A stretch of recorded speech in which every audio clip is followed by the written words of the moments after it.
¡Hey! ¿Qué tal? Bienvenidos a otra lección de español en Spanish with Chris. Welcome to another lesson in Spanish with Chris. Today we're going to talk about how to ask people to repeat themselves when we don't understand them. Let's go for it. Bienvenidos a Spanish with Chris.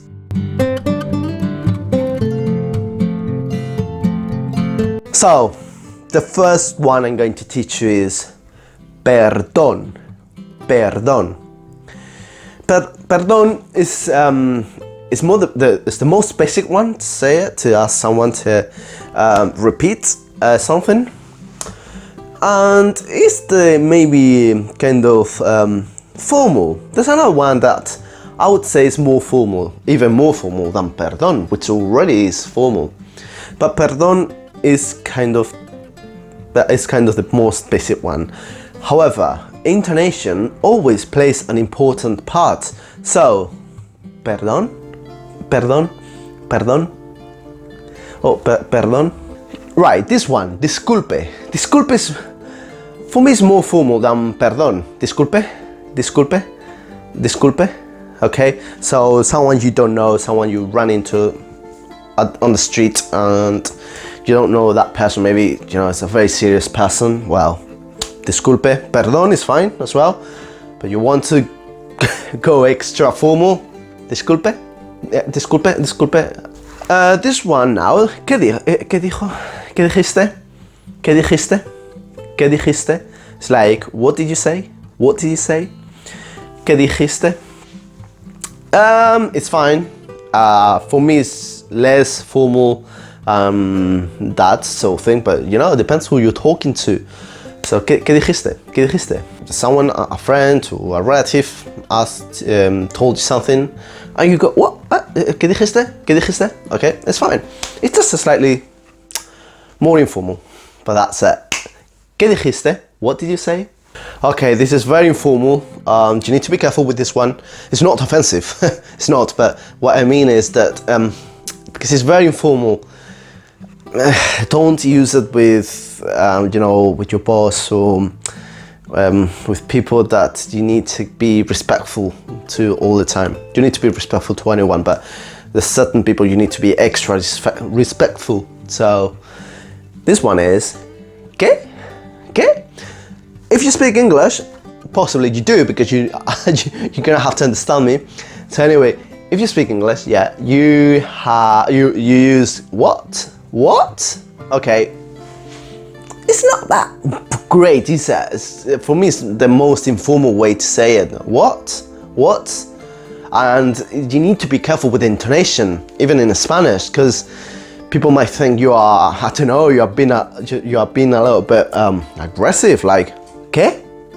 ¿Qué? ¿Qué? Okay. It's like, what? What? ¿Qué? ¿Qué? ¿Qué? ¿Qué? Okay, so the way to say this word when you don't understand something would be like, ¿qué? ¿Qué? Okay, try not to sound too aggressive, just sound like humble, a very humble like if you were very humble, very innocent, and like, ¿qué? ¿Qué? Okay. But if someone says something very offensive to you, then okay, you can use ¿qué? ¿Qué? Okay. So that's it, but if I were you, I would use any other one, okay? Any other one I'm teaching you, but I have to teach you this one because it's important to know it. So let's go for the next one, which is no te entendí. ¿Puedes repetirlo, por favor? So long, isn't it? Yeah, very formal, very kind of, if you want to sound extra educated, you can go with this one. No te entendí, I didn't understand you. Can you repeat? ¿Puedes repetirlo? Can you repeat? Por favor, please. Okay, you can use that. If you can learn this one, amazing. Well done for you. Next one is more like a slang, which is in English you would use something like I didn't catch that. Right, so I didn't catch that in Spanish would be no lo pillé. No lo pillé. For For example, your teacher at school is giving you an explanation, is explaining something, writing on the board and that sort of thing. And you're like, no, sorry, teacher, no lo pillé. Profe, no lo pillé, profesor. Lo siento, no lo pillé. You can use it with your friends. You can use it in informal situations. And now let's go for the next one. So in this situation, imagine you can't understand someone because he's speaking very, very quietly, okay? That happens a lot over the phone. Right, so you can ask this person to speak up.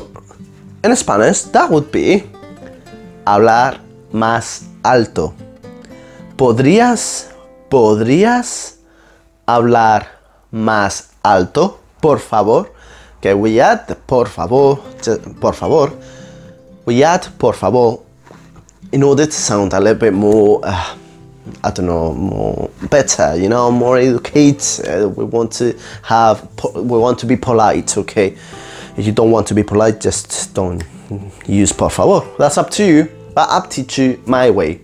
¿Podrías hablar más alto, por favor? Can you speak up? Please, can you speak up a bit, please? ¿Puedes hablar más alto, por favor? Right, the next one. So maybe you have given an explanation from your boss, teacher, friend, whatever, doesn't matter. And you do understand a little bit of it, but you're not certain about the information you've been provided with, okay? You're not 100% sure you understood everything, okay? And you want to be sure. So, something that we say is, no estoy seguro de lo que quieres decir. No estoy seguro de lo que quieres decir. I'm not sure of what you mean. So for example, what do you mean in Spanish would be ¿qué quieres decir? ¿Qué quieres decir? What do you mean? ¿Qué quieres decir? Okay. No estoy seguro. I'm not sure. ¿Qué quieres decir? What do you mean? What you mean? The next one. Me perdí. Me perdí. Okay, maybe someone's talking to you too much, it's giving you too much information, okay, it's telling you something. And obviously, if Spanish is not your first language, you might get lost, okay, halfway the conversation. And it's like, okay, it's too much. Oh, I'm lost now. Me perdí. Me perdí. The next one, es chino para mí. Esto es chino para mí. In English, you use Greek. I think it's something like, this is Greek to me, okay, Greek. In Spanish, you could, but we would use more often Chino, okay, Chinese, because it's, for us, would be a very difficult language. If you are Chinese, then it's quite fun. It would be quite fun to use this one, because obviously you know Chinese. If that happens, you can use any other language, okay, it doesn't really matter. But where we use more often in Spain, for example, or in other parts of the world, Central America, South America, would be Chinese, okay? Esto es chino para mí. And that's it. Thank you. Gracias. I hope you have learned. Espero que hayáis aprendido mucho. Os veo en la próxima lección, pero recordad, remember my social networks where you can, you know, learn more and more and more. Subscribe, suscríbete, dale a me gusta, give me a like, click on the bell so you get a notification every time I upload a lesson. Dale a la campanita para que recibas una notificación cada vez que suba una lección. And I'll see you next time. Os veo la próxima vez. Gracias. Adiós.